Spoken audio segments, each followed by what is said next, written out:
Qui vivia millor o pitjor és una cosa molt evident, perquè el que sí que és el règim de Franco és un règim que té una doble moral des d'un primer moment, no? Este gran nacionalcatolicisme que se basa en, segons ells, en la recatolització, en la moral cristiana i en ser, diguem, bons i bones espanyols en base a lo que consideren ells la norma, lo que amaga és precisament això que comenta Júlia, no? Una gran majoria de la població, acabada la guerra en el 39, menjarà i viurà a través de les cartilles de racionament que estan en actiu fins al 1952.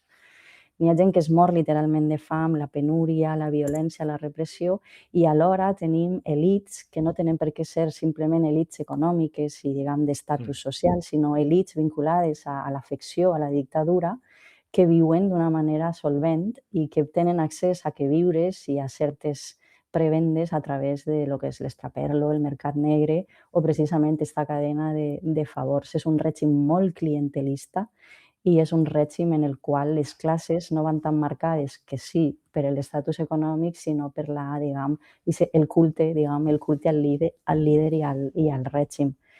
I la veritat és que sí, jo sempre ho dic, però és el propi franquisme s'autodefineix a si mateixa, no n'hi ha que no n'hi ha que Mm. no n'hi ha que endecorar no n'hi ha que decorar-lo massa, diguem.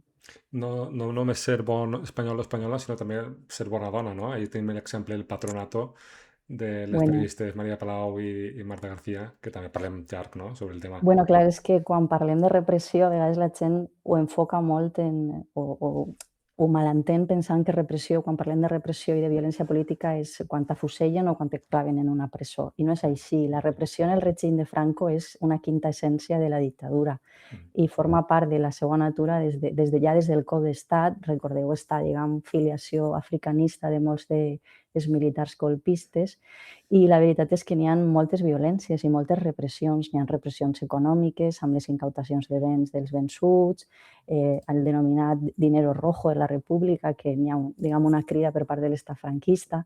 N'hi ha una violència cultural evident, i és el fet de que no te deixen parlar en la teua llengua, que tu no tingues dret ni a aprendre en el col·le ni a estudiar la teua llengua. I també n'hi ha una part repressió no només política, econòmica o cultural, sinó també identitària. El franquisme instrumentalitza els passats de la història d'Espanya i, diguem, que intenta encunyar una nova manera de definir què és ser espanyol o espanyola.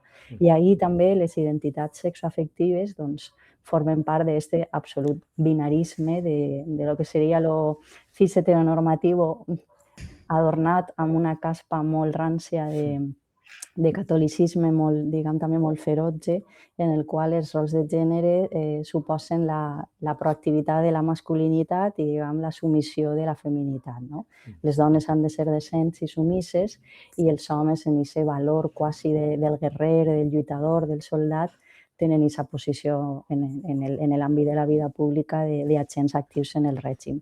Tingueu en compte també que les dones, a nivell públic, més enllà del se coneixen com la dona de Onésimo Redondo, la germana de Primo de Rivera, vull dir, són sempre la de, Com el conte de la però criada, no? sí, és un poc, no n'hi ha tampoc dones en l'estructura jeràrquica de la dictadura, doña Carmen Polo, la mujer Una de... llau. Mm. Aleshores, també una cosa molt feroç en aquesta repressió és anul·lar completament a la dona com a un agent actiu en l'àmbit de la vida pública i social, més enllà d'aquestes tasques de beneficència, vincle a l'Església Catòlica, en algunes branques de l'educació, i per això el patronat és també aquesta repressió tan ferotge contra totes aquelles dones i xiquetes i adolescents que trenquen aquesta norma establerta de com és una dona espanyola, diguem, dins del nacionalcatolicisme.